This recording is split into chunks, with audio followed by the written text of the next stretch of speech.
ఒక చిన్న పట్టణంలో రమేష్, సురేష్ అనే ఇద్దరు అన్నదమ్ములు ఉండేవారు.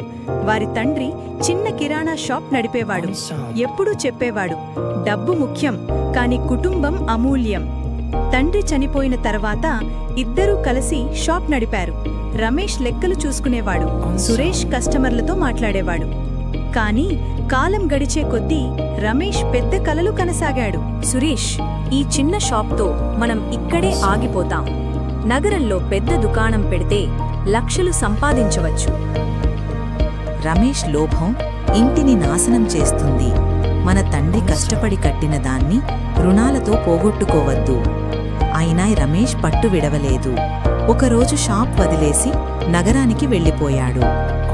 మొదట్లో రమేష్ వ్యాపారం బాగా నడిచింది. కొత్త దుస్తుల దుకాణం ప్రారంభించాడు.